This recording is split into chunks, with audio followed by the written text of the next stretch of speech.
दोस्तों ये रियल योग वशिष्ठ वाल्मीकि रामायण बुक है। पिछले वीडियो पे हमने जहाँ तक पढ़ा था उसके बाद आज यहाँ से पढ़ना शुरू करते हैं।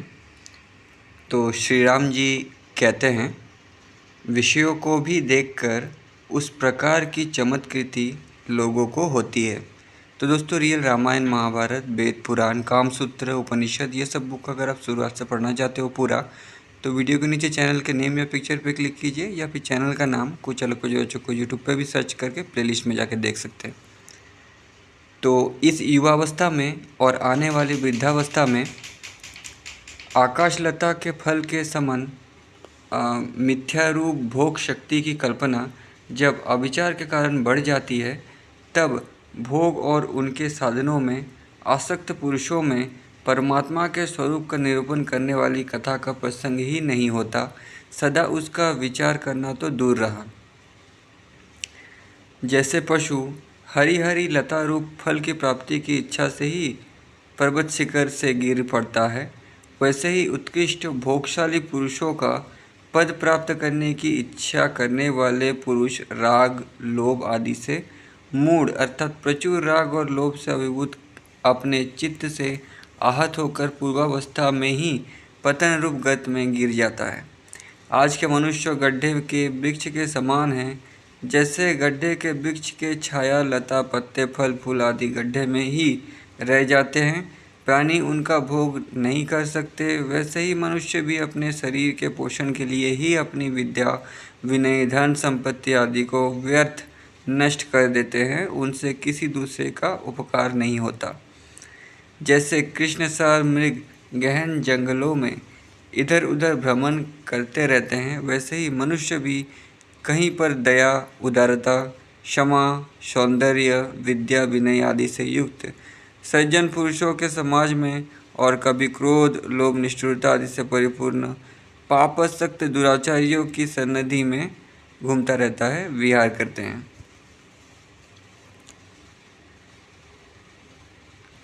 ये देव अचेतन होने के कारण मृतक के समान है।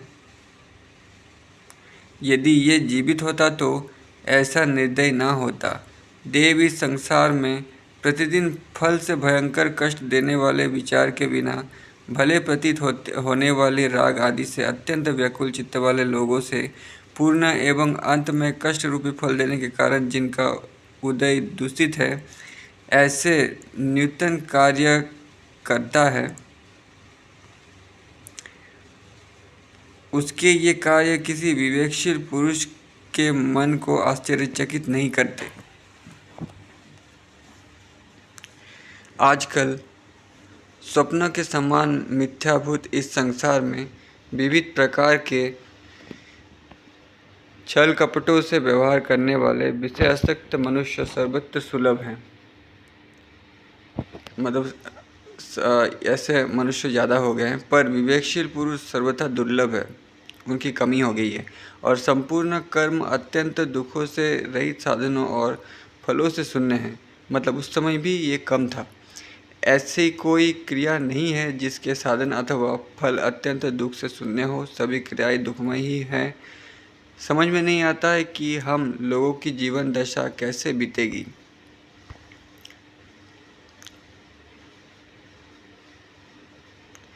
श्री राम ने कहा, है ब्राह्मण, ये जो स्थावर जंगम रूप दृश्य जगत दिखाई देता है, वो सब स्वप्न के समाज सम्मेलन के समान असत्य और अस्थिर है।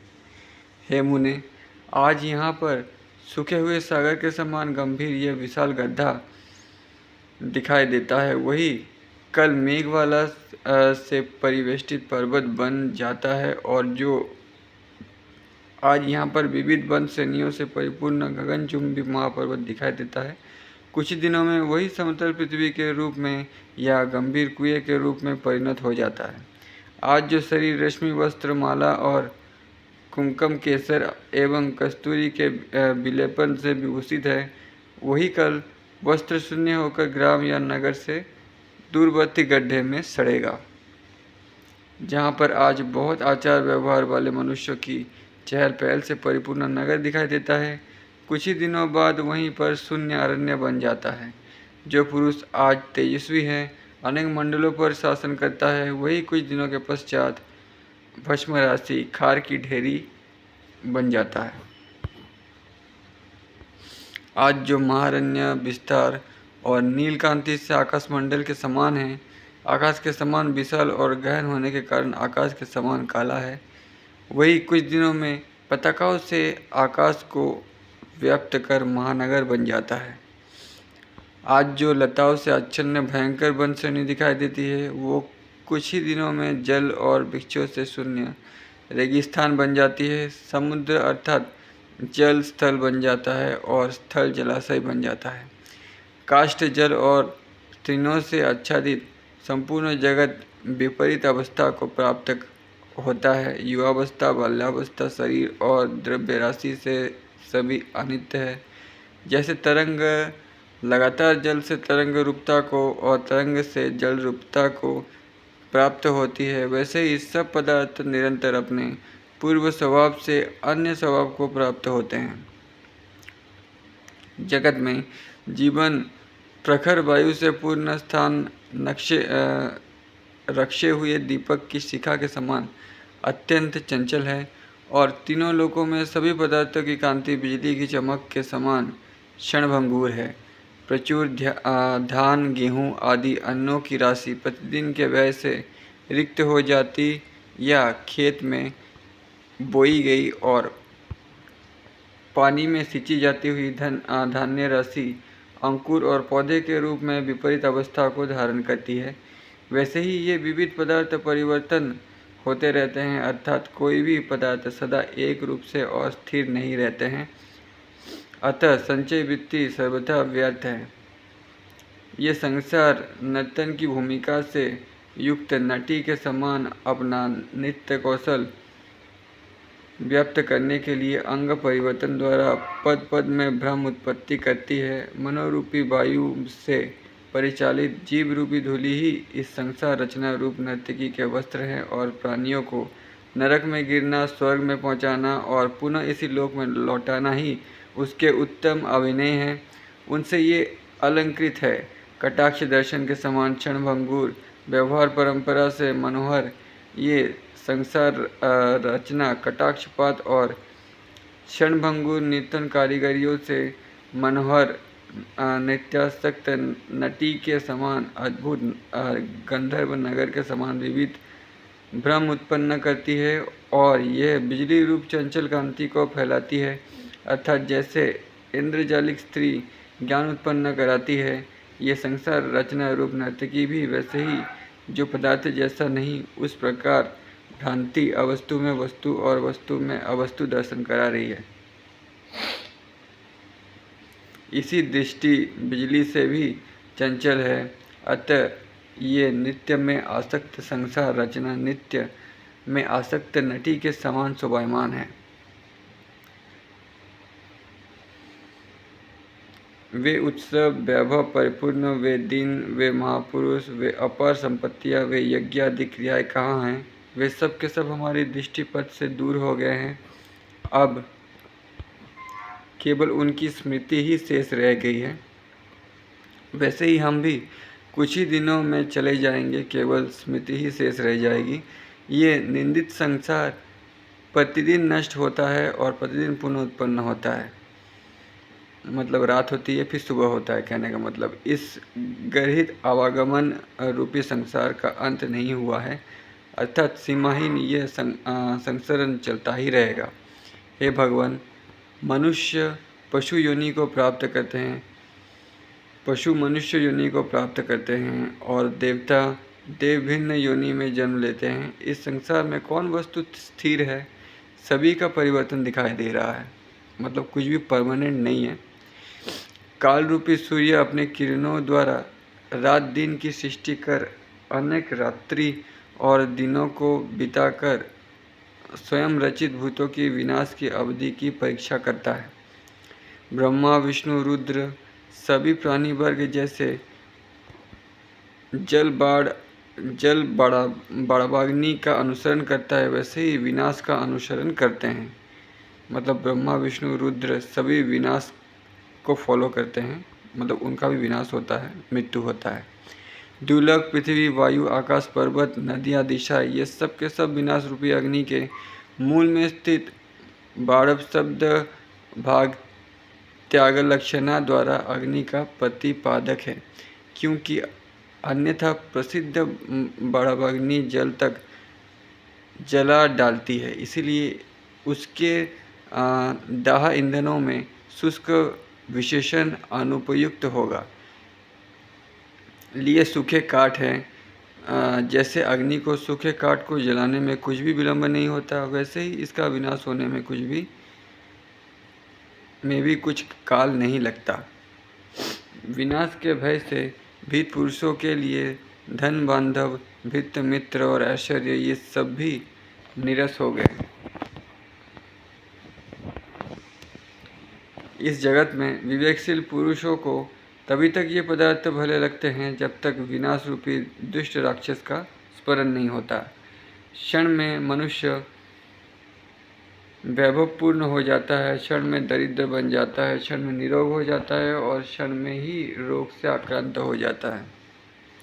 प्रतिक्षण परिवर्तनशील परमार्थ शून्य जगत भ्रांति से कौन बुद्धिमान मोहित नहीं हुआ है, अर्थात जगत के भ्रम से सभी ने मोह में पकड़कर कष्टमय जीवन व्यतीत किया है।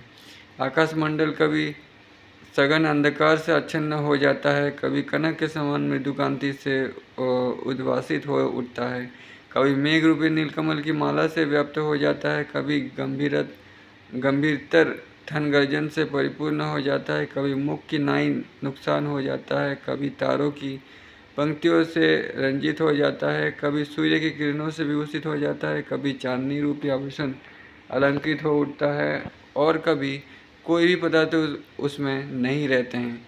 संसार का स्वरूप ठीक आकाश के सदृश है। आगम और अपाय के वशीभूत एवं क्षण में उत्पन्न और क्षण में नष्ट होने वाली इस जगत की स्थिति से कौन ऐसा धीर पुरुष है जो इस संसार में भयभीत नहीं होता है।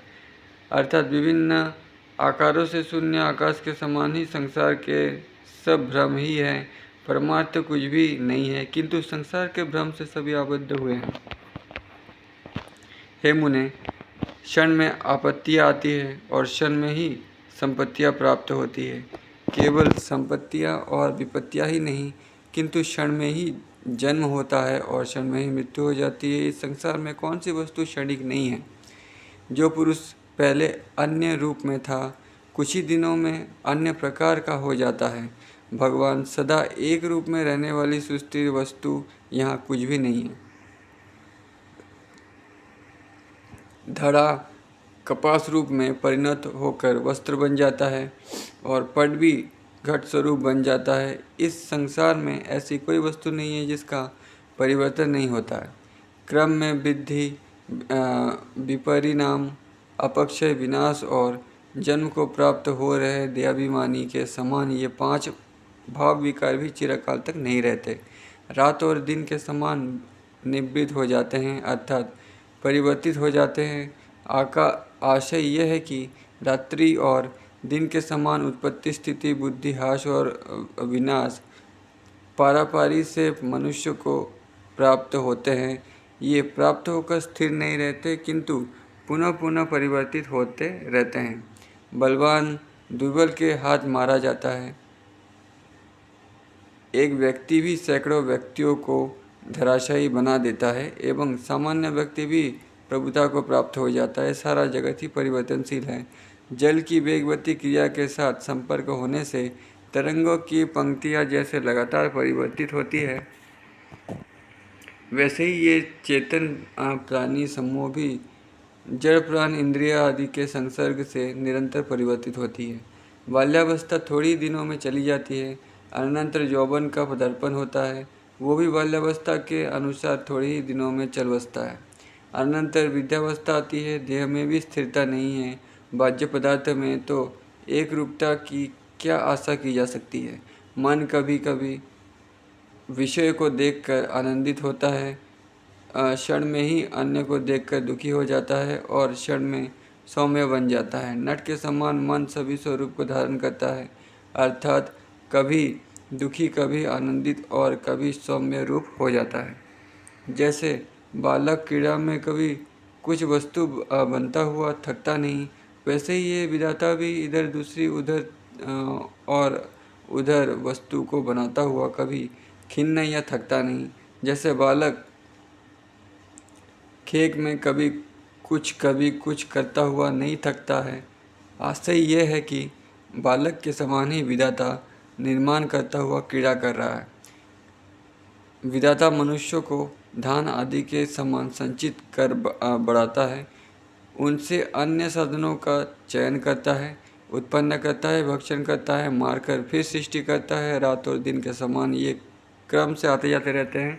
उत्पन्न और विनष्ट होने वाले संसारी पुरुषों की ना तो आपत्तियाँ स्थिर रहती है और ना संपत्तियाँ ही स्थिर रहती है।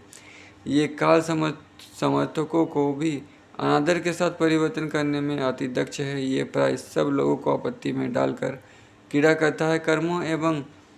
कर्मों के एवं रसों के सम परिणाम और विषम परिणाम से विविध भांति के तीनों लोकों में प्राणी समुदाय रूपी फल समय रूपी वायु के द्वारा कंपित होकर विस्तृत संसार रूपी वृक्षों से प्रतिदिन गिरते हैं। श्री राम ने कहा, इस प्रकार दोष दर्शन रूपी वनाग्नि से मेरा चित्त दग्ध प्राय हो गया है। पहले जो जगत के प्रति स्थायित्व वृद्धि थी या जगत के प्रति प्रेम था, वो जल गया है। जैसे जलाशयों में मृग तृष्णा का सूर्य किरणों में जल वृद्धि का उदय नहीं होता है, मरुभूमि में ही मृग तृष्णा की प्रतीति होती है, वैसे ही मेरे चित्त में भोग की आशा का उदय नहीं होता है। नीम के पेड़ पर चढ़ी हुई लता के रस कालक्रम में अधिकृत हो जाते हैं, अर्थात अधिक काल रहने से कटुतर और कटुतम हो जाते हैं। वैसे ही संसार कालक्रम से अधिक दुखदायी हो जाता है। यही संसार की स्थिति है। हे राजन, करंज वृक्ष के जल के समान कठोरता मनुष्य के चित्त में दिनानुदिन दुर्जनता बढ़ती जाती है और सज्जनता क्षीण होती जाती है। अर्थात धर्म का ह्रास और अधर्म की वृद्धि से सज्जनता का ह्रास और दुर्जनता की वृद्धि होती है। सूखी हुई उड़द की छीमी को तोड़ने में तो टंकार शब्द होता है, पर संसार में दिन प्रतिदिन बिना टंकार शब्द के बड़ी शीघ्रता के साथ मर्यादा का भंग किया जा रहा है। आशय यह है कि लोग संसार में उड़द की सूखी हुई छीमी के समान बड़ी शीघ्रता से मर्यादा का भंग कर रहे हैं। केवल अंतर इतना ही है कि छीमी को तोड़ने में शब्द होता है, पर मर्यादा को तोड़ने में शब्द भी नहीं होता। हे मुनिश्रेष्ठ, विविध मानसिक चिंताओं से परिपूर्ण प्रचुर भागों से युक्त राज्यों की अपेक्षा चिंता शून्य महात्माओं द्वारा स्वीकृत एकांत सेवन नहीं कहीं अच्छा है। उद्यान के विहार से मुझे प्रसन्नता नहीं होती है, स्त्रियों से मुझे सुख नहीं होता है और धन प्राप्ति से मुझे हर्ष नहीं होता है। मैं मन के साथ उपशांत होना चाहता हूँ, ये मेरी प्रबल इच्छा है। हे तात, ये संसार सुख रहित और विनाशी है। विषय वासना बड़ी तीव्र है। चंचल चित्त में कभी शांति होगी, यही मैं सोचता हूँ। ना मैं मृत्यु का अभिनंदन करता हूँ और ना जीवन का ही अभिनंदन करता हूँ। जिस अवस्था में स्थित होने से मैं लोक संताप से निर्मुक्त हो जाऊँ, उसी अवस्था का मैं अवलंबन करना चाहता हूँ। वो चाहे जीवनावस्था में प्राप्त हो, चाहे मरने के पश्चात जब कभी हो, उसके लिए मैं व्यग्र नहीं हूँ। राज्य से मुझे क्या करना है? भोग से मेरा कौन प्रयोजन सिद्ध होगा? धन से मुझे क्या मतलब है? किसी प्रकार की चेष्टा से भी मुझे कोई प्रयोजन नहीं है। अहंकारवश इसकी उत्पत्ति होती है। मेरा ये अहंकार ही नष्ट हो गया है।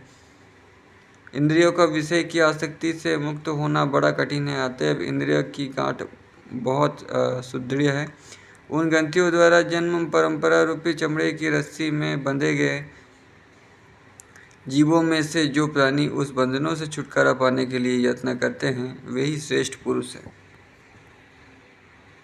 जैसे हाथी अपने विशाल पैर के प्रहार से कोमल को कुचल डालता है, वैसे ही कामदेव ने रमणियों द्वारा कोमल मन को मत डाला है, अर्थात वशीभूत कर दिया है।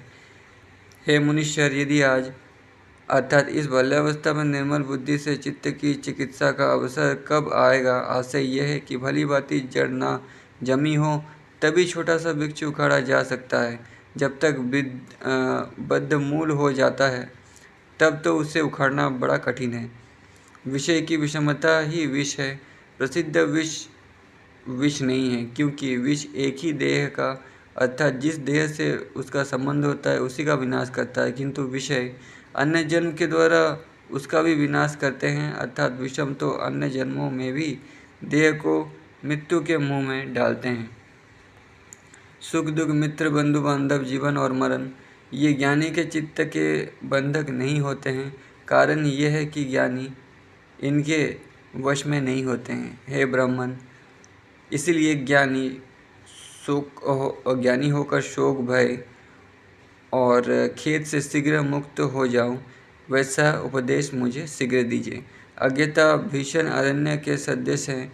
जैसे अरण्य में मृगों को फंसाने के लिए जाल बिछे रहते हैं, चारों ओर कांटे बिखरे रहते हैं, जगह जगह ऊंची नीची भूमि विषय वासना रूपी जालों से परिवेष्टित, दुख रूपी कंटकों से अकीर्ण, संपत्ति से या स्वर्ग नरक परंपरा से परिपूर्ण इस अज्ञता में शीघ्र मुक्त होना चाहता हूँ। हे मुने, मैं आरे के दांतों की रगड़ से पिसने सहने में समर्थ हूँ, लेकिन सांसारिक व्यवहार से उत्पन्न एवं आशा और विषयों से हुए संघर्ष को सहने के लिए समर्थ नहीं हूँ। ये अनिष्ट है ये सोचकर उसके निवारण में, ये इष्ट है ये समझकर उसके संपादन में, प्रवृत्ति निवृत्ति व्यवहार रूप अविद्या रूपी अंजन से उत्पन्न भ्रांति स्वभावतः चंचल चित्त को इस प्रकार कपा डालती है, जैसे वायु दीपक की शिखा को कपाती है। जीव समूह रूपी मोती तृष्णा रूपी अत्यंत सूक्ष्म धागे में पिरोए गए हैं। साक्षी रूप चैतन्य के संबंध से एवं तेजस होने के कारण अत्यंत दैवित्यमान मन ही उस माला के नायक मणि है, प्रधान मणि है। रोष पूर्ण सिंह जैसे जाल को तोड़ डालता है, वैसे ही काल रूपी बिट के आभूषण इस संसार रूपी हार को वैराग्य से संपन्न में आपके उपदेश से उत्पन्न ज्ञान से क्रोध हिंसा आदि उग्र उपायों के बिना तोड़ता हूँ। हे तथ्य ज्ञानी शिरोमणि, हृदयारण्य में व्याप्त कुहरे रूपी मन के अंधकार को विज्ञान दीप के द्वारा अर्थात सुख के उपदेश से दूर करें। आशय यह है कि हथपुंडरीक ही दुष्प्रवेश होने के कारण अरण्य है, उसमें शस्य और आवरण का हेतु होने के कारण कुहरे के तुल्य, और उसमें आत्म तत्व के अन्वेषण के लिए प्रवृत्त हुए मन के अंधकार के समान विवेक रूपी नेत्र को बंद कर देने वाले अज्ञान को सुख कर उपदेश रूपी सूर्य से नष्ट करें। हे महात्मन, चंद्रमा से जैसे रात्रि का अंधकार नष्ट हो जाता है, वैसे ही उत्तम पुरुषों की संगति के द्वारा प्राप्त उपदेश से जिनका विनाश नहीं होता है, ऐसे दुष्ट मानसिक चिंताएं इस जगती तल में नहीं है। आशय यह है कि जैसे चंद्रमा रात्रि के अंधकार को नष्ट कर देता है, वैसे ही महात्मा पुरुषों की संगति से लब्ध उपदेश भी संपूर्ण क्लेश को नष्ट कर देता है। आयु से टकराए हुए मेघों के समूह से बरस रहे जल के समान भड़गूर है, भोग नेक पटल में चमक रही बिजली के समान चंचल है, और यौवन में होने वाले चित्त विनोद जल के वेग के समान चपल है। ऐसा शीघ्र विचार कर मैंने अपने चित्त में एकांत शांति के लिए अधिकार की मुद्रा दृढ़ रूप से अंकित कर ली है, अर्थात आयु भोग यौवन आदि में तृष्णा चंचलता आदि दोषों से दुख नाश आदि को अनर्थकारी समझकर उनका त्याग कर मैंने बाल्यावस्था में ही सभी दोषों से रहित शांति के लिए अपने हृदय के विषयों में अटल अधिकारी की मुहर दे रखी है। जैसे राजा अधिकारलोलुप बहुत से व्यक्तियों में से जिनसे लोभ कायरता आदि दोषों के कारण राज्य में प्रजा पीड़न शत्रु द्वारा आक्रमण आदि की आशंका होती है, उन्हें छोड़कर किसी एक गुणवान और शक्तिशाली व्यक्ति को अधिकार मुद्रा सौंपता है, वैसे ही मैंने भी समर्थ शांति के लिए अपने चित्त के विषय को दृढ़ अधिकार मुद्रा दे रखी है।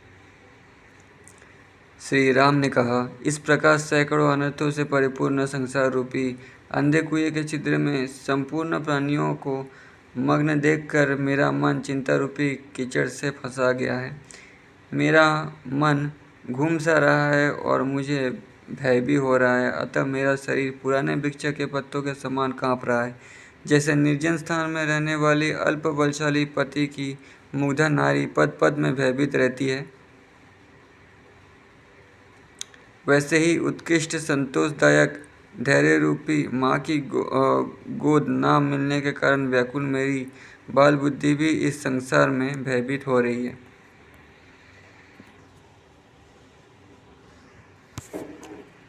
मृगगण जैसे सुख के मोह में तुच्छ तृण के लोभ से वंचित होकर गड्ढे में गिर पड़ते हैं, वैसे ही असार विषयों से वंचित ये अंतकरण वित्तीय विक्षेप रूप दुख की प्राप्ति के लिए दुख रूप गड्ढे में गिर रही है। अविवेकी पुरुषों की दुष्ट नेत्र आदि इंद्रिय जगत की और ही पूर्ण रूप से आकृष्ट है। संसार में ही उनकी दृढ़ वासना है, परमार्थ वस्तु के प्रति उनका आकर्षण नहीं है। अतः नेत्र आदि इंद्रिय आत्मा के उद्धार में समर्थ नहीं है और अंधकूप में गिरे हुए जीवों के समान दुखी है।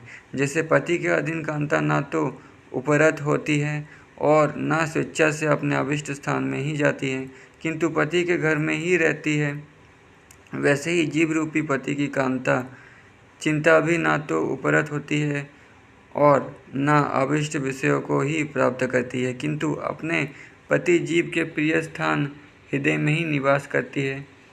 मार्गशीर्य मास के अंत में जैसे लताएं तुषार गिरने के कारण पुराने पत्तों को गिरा देती है, हरे पत्तों को धारण भी करती है, वैसे ही विवेक से विषयों को तुच्छ समझकर उनका त्याग कर रही और रस के राग के शेष रहने के कारण कुछ विषयों को धारण कर रहा मेरा धैर्य कष्ट का अनुभव कर रहा है।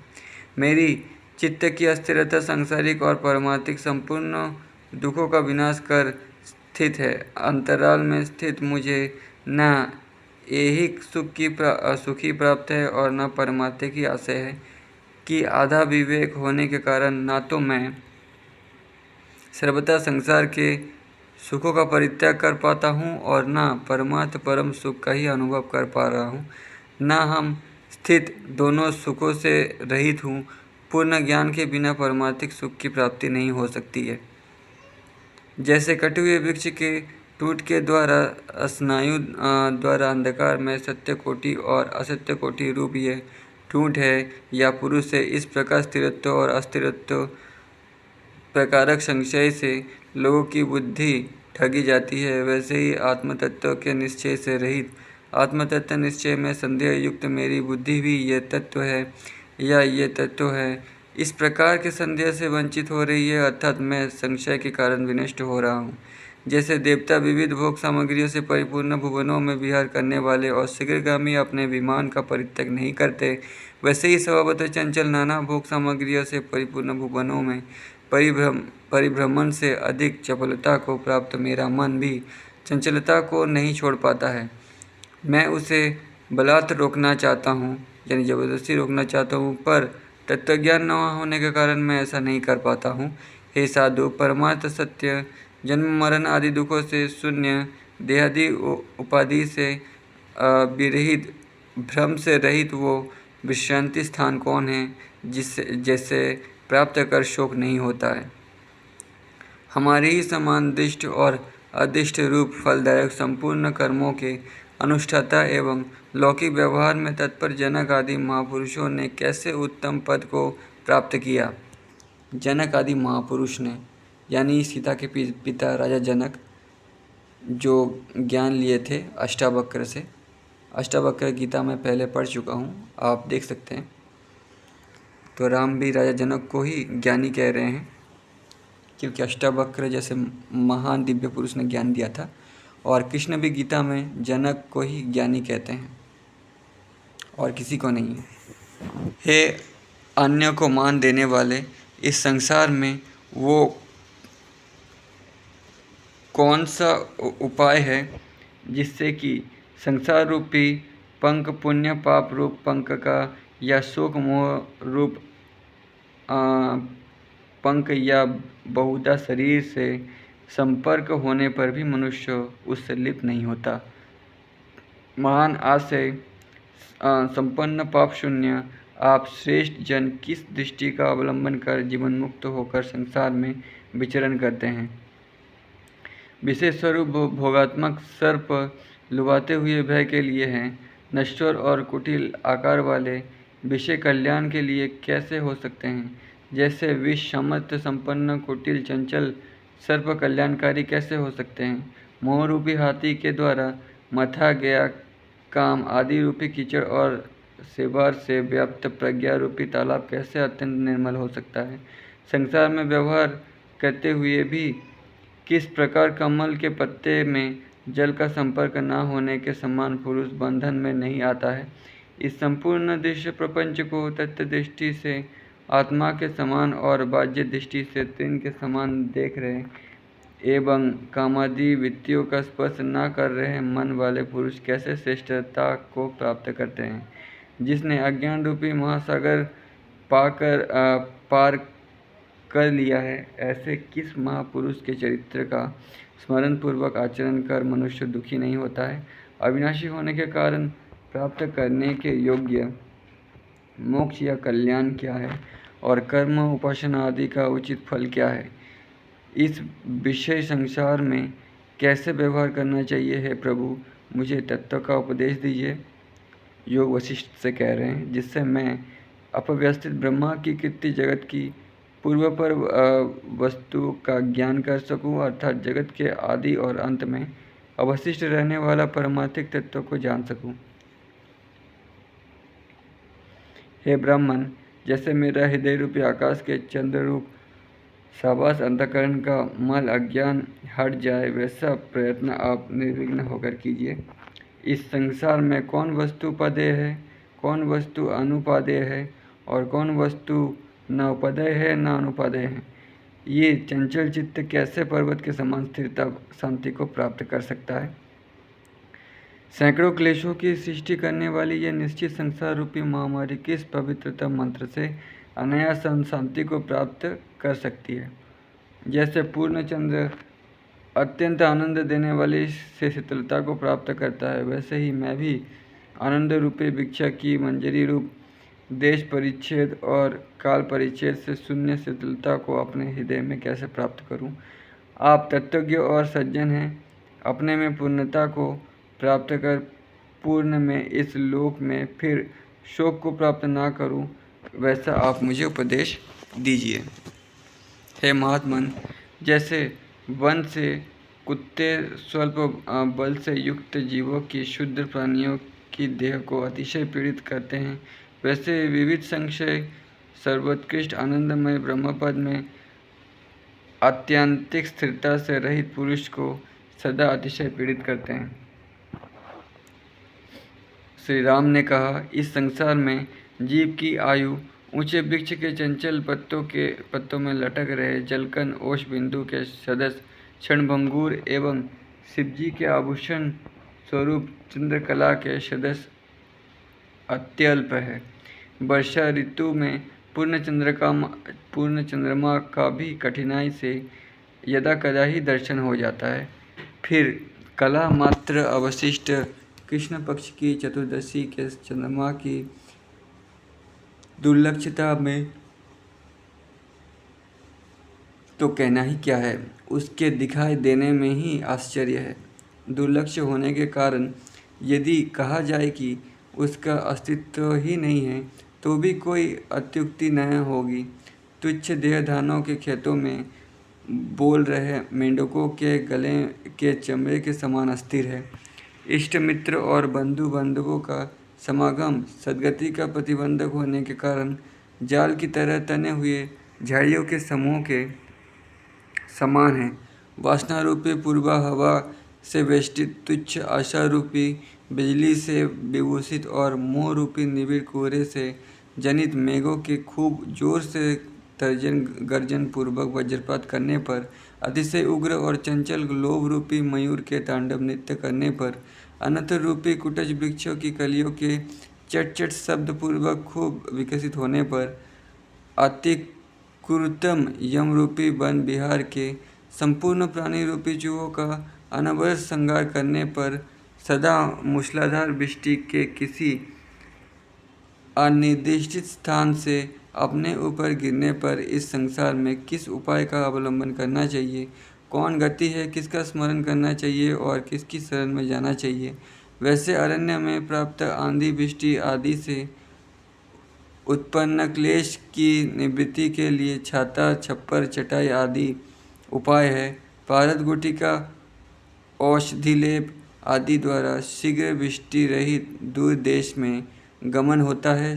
संकट से बचाने वाले मंत्र या देवता आदि का स्मरण होता है। पर्वत की गुफा का आश्रय लिया जाता है। वैसे ही सांसारिक क्लेश की निवृत्ति के लिए भी क्या कोई उपाय, गमन, स्मरण और आश्रयन आदि साधन है? ये अभिप्राय है जिससे कि ये जीवन रूपी अरण्य भविष्य में अकल्याणकारी ना हो। सज्जन महात्मा जो अति तुच्छ वस्तु को भी रमणीय बना सकते हैं, ये समर्थ पृथ्वी में, मनुष्य में एवं स्वर्ग में, देवताओं में कहीं भी नहीं है। निरंतर दुख से परिव्याप्त ये निरस नित्य संसार किस उपाय से अज्ञान निवृत्ति पूर्वक सुस्वादु सरस बनता है।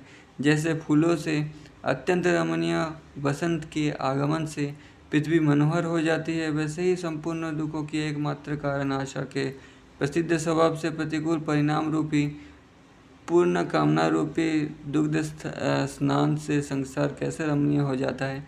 काम से अलंकित मन रूपी चंद्रमा विद्वान जनों द्वारा अनुभूत किस छालन से धोया जाए, जिससे कि उससे निर्मल काम आदि मल से रहित आनंद रूपी चांदनी का उदय हो सके, जिसे संसार की अनर्थकारिता का अनुभव है और जो ऐहिक और पारलौकिक भोगों का विवेक जनित वैराग्य और दृढ़ बोध द्वारा नाश कर चुका है। ऐसे किस महापुरुष के समान संसार रूपी ब्रह्म श्रेणी में हमें व्यवहार करना चाहिए, ये बताइए।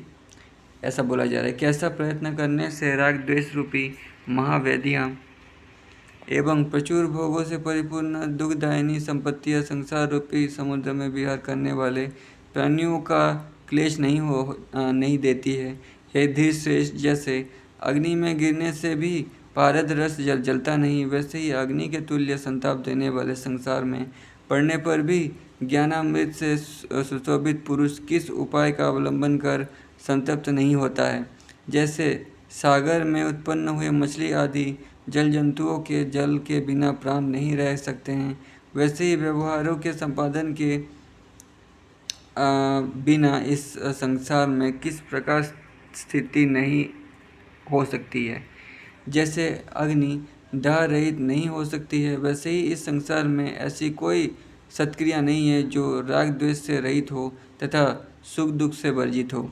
मुनिश्रेष्ठ, तीनों भुवनों में मन का विषयों से संसर्ग होना अर्थात विषयों का मनन करना ही मन के अस्तित्व है और उसका विषयों से संपर्क न होना ही मन के अस्तित्व का अभाव है और मन की सत्ता का विनाश संपूर्ण विषयों के बाधक तत्वज्ञान की उत्पत्ति के कारण मुक्ति के उपदेश के बिना नहीं हो सकता। इसलिए जब तक मुझ में तत्वज्ञान का उदय ना हो तब तक मुझे उक्त साधन का पुनः पुनः उपदेश दीजिए, अथवा जिस युक्ति से मेरे लोक व्यवहार में रत रहने पर भी मुझे दुख प्राप्त ना हो, व्यवहार की उस उत्तम साधन का आप मुझे उपदेश दीजिए। मनन से अज्ञान का निराकरण पहले किस उत्तम चित्त वाले ने किया और किस प्रकार किया, जिससे चित्त पवित्र होकर परम शांति को प्राप्त होता है। मोह की निवृत्ति के लिए जो कुछ आपकी जानकारी हो उसे कृपा कर कहिए, जिसके अवलंबन से अनेक साधु संत पुरुषों ने निर्वाण को प्राप्त किया है। हे ब्राह्मण, यदि वैसी कोई युक्ति है ही नहीं अथवा उसके विद्यमान रहने पर भी कोई महात्मा पुरुष मुझको उसका स्पष्ट रीति से उपदेश नहीं करता है या मैं स्वयं ही विचार कर उस सर्वश्रेष्ठ शांति को नहीं पा सकता हूँ, तो संपूर्ण चेष्टाओं का त्याग कर निरहंकारता को प्राप्त हुआ मैं ना तो भोजन करूँगा, ना जल पीऊँगा, ना वस्त्र पहनूँगा, ना स्नान दान भोजन आदि व्यवहार ही करूँगा और ना संपत्ति और आपत्ति की अवस्था में किसी प्रकार के कार्य का अवलंबन करूँगा। हे मुने, देहत्याग को छोड़कर मैं और कुछ भी नहीं चाहता हूँ। मैं संपूर्ण शंकाओं मोह ममता और अभिमान से शून्य होकर भित्ति से लिखित चित्र के समान मौन होकर जीवित रहूँगा। तदुपरांत क्रमशः श्वास उच्छ्वास क्रिया का त्याग कर अव्यय संगठन रूप देह नामक इस अनर्थ का त्याग करता हूँ। इस देह रूप अनर्थ का ना मुझसे कोई संबंध है, ना मेरा इससे संबंध है, और ना मेरा और किसी से संबंध है। मैं तेल रहित दीपक के समान शांत हो जाऊंगा। मैं संपूर्ण पदार्थ का परित्याग कर इस अनंत रूप देह का त्याग कर दूंगा।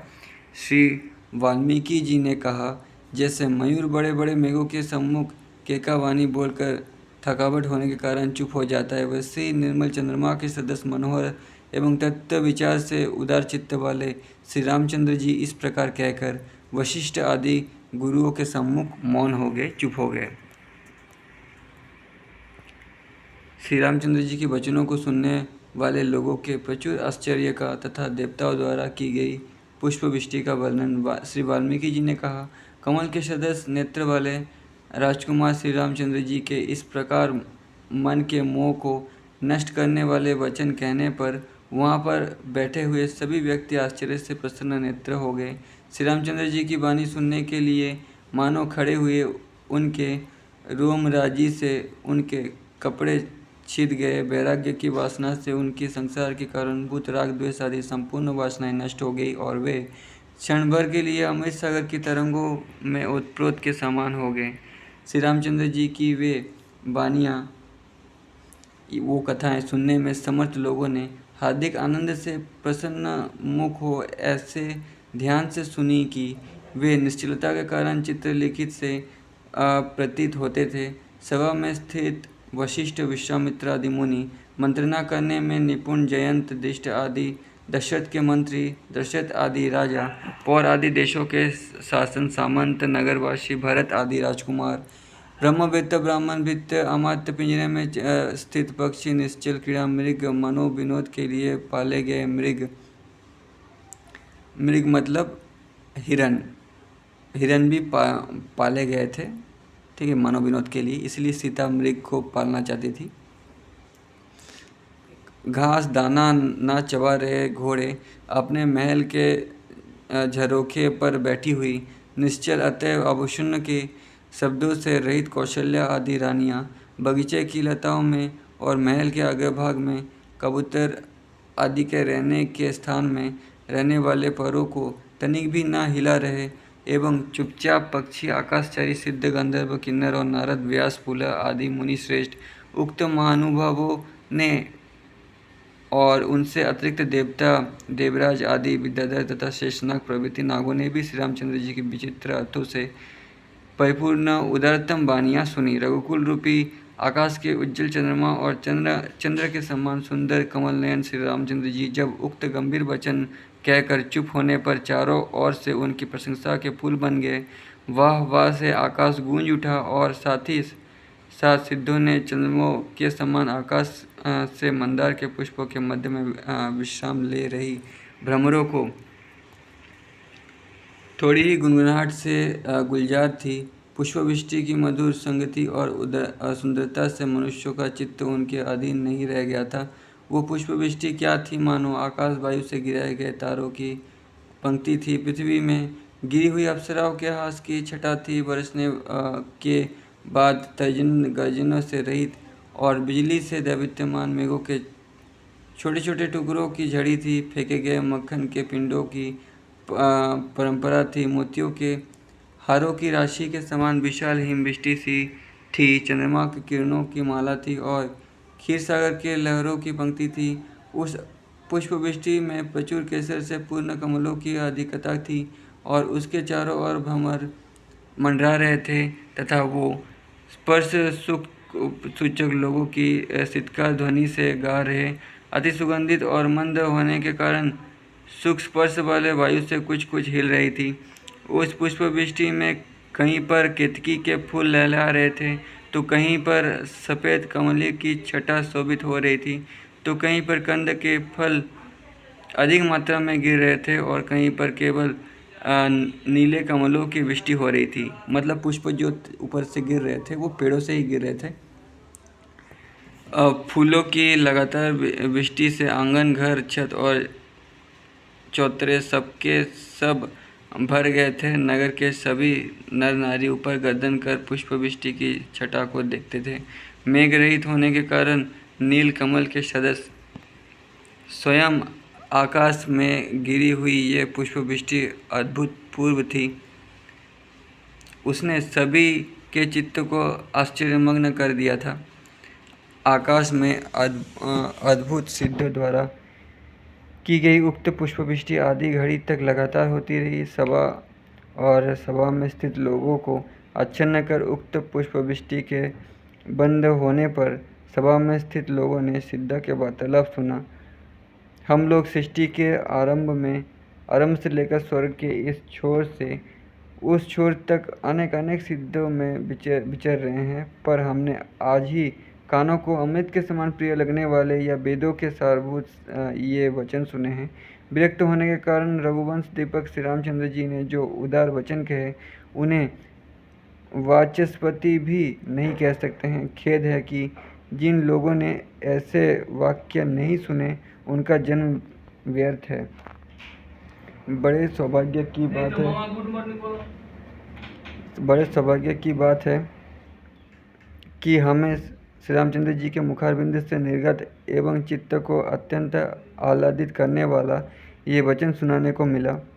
श्री रामचंद्र जी ने शांतिप्रद सुधा के समान सुंदर एवं जाति, कुल, चरित्र, धर्माभिज्ञता आदि द्वारा व्याप्त उत्तमता के द्योतक जो वचन आदरपूर्वक कहे, उनसे हमको भी तुरंत स्वर्ग आदि के सुखों में कुछ भी सार नहीं है, ये ज्ञान हो गया।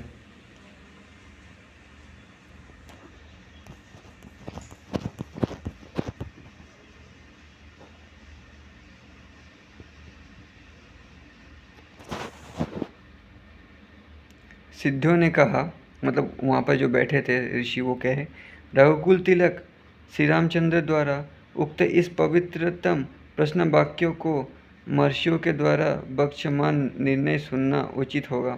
हे नारद, व्यास, पुलह प्रभृति मुनिश्रेष्ठों और संपूर्ण महर्षियों, आप लोग उसे निर्विघ्न सुनने के लिए शीघ्र पधारे। कमलों से खचाखच भरे हुए, कनन के समान पीले केसर से दैवित्यमान एवं पवित्र कमलों के तालाब से जैसे भ्रमर चारों ओर हो जाते हैं, वैसे ही हम लोग भी पवित्र परिपूर्ण सुवर्ण से चमचमा रही दशरथ की इस सभा में चारों ओर से चले। श्री वाल्मीकि जी ने कहा, सिद्धों के इस प्रकार कहने पर विमानों पर रहने वाले सभी दिव्य मुनिगण उस विशाल सभा में आए। मतलब देवता और जो सिद्धगण थे जो आकाश से आते थे, वो विमान से ही आते थे। विमान लिखा हुआ है, किस तरह का विमान नहीं लिखा हुआ है, बस विमान लिखा है। उनके आगे आगे बिना बजा रहे देवर्षि श्री नारद जी थे और जल से पूर्ण मेघ के समान श्याम वेदव्यास जी उनके पीछे थे। उन दोनों के मध्य में दिव्य मुनिमंडली भृगु, अंगिरा, पुलत्स आदि मुनीश्वरों से विभूषित और च्यवन, उद्दालक, उशीर, शौल्यम आदि मुनिजनों से परिवेष्टित थी। परस्पर संघर्ष से उनके मृग चर्म मुड़कर कुरूप हो गए थे। रुद्राक्ष मालाएं हिल रही थी और सुंदर कमंडलू उनके हाथों में सुशोभित हो रहे थे। तो यहाँ पे शायद टाइम ट्रैवल या दूसरे डायमेंशन से आए हैं वेदव्यास जी, ठीक है। तो उनके पास बहुत सारी सिद्धियाँ होती थी, तो वो कर सकते थे। महाभारत काल से रामायण काल में आए हैं वेदव्यास जी, ऐसा वो तो अमर है, वो कहीं भी घूमते रहेंगे। आकाश में तेज ब्रह्म प्रपंच का विस्तार से सफ़ेद और लाल मुनियों की प्रगति चमक रही तारागणों की पंक्ति के समान शोभित हो रही थी और परस्पर तेज से उनके मुखमंडल दैवित्यमान हो के वे सूर्य पंक्ति के समान प्रतीत होते थे। मुनिमंडली में परस्पर एक दूसरे के अंग प्रत्यंग विविध वर्ण के थे, अतः विभिन्न रत्नों की राशि में दिखाई दे रहे थे। परस्पर एक दूसरे की शोभा बढ़ाने वाली मुनिमंडली मुक्तावली के समान दिखाई दे रही थी। वो मुनिमंडली क्या थी, मानो दूसरी चांदनी के छटा थी, दूसरी सूर्य मंडली थी। दीर्घकाल में एक स्थान में संचित पूर्ण चंद्र की परंपरा मुनिमंडली में तारागणों के में सजल मेघ के समान एक और व्यास जी विराजमान थे। तारागणों में चंद्रमा के सदस्य दूसरी और नारद जी विराजमान थे। देवताओं में देवराज के सदस्य महर्षि पुलस्त्य विराजमान थे और देवमंडली में सूर्य के समान अंगिरा विराजमान थे। मुनिगण की सिद्ध सेना के आकाश से पृथ्वी पर आने पर महाराज दशरथ की वो संपूर्ण सभा उनके स्वागत के लिए उठ खड़ी हुई। तो दोस्तों वीडियो बहुत बड़ा हो गया है, आपके पास समय नहीं है तो वीडियो यहीं पे समाप्त करते हैं। यहाँ से हम लोग नेक्स्ट वीडियो पे पढ़ेंगे। तब तक के लिए धन्यवाद।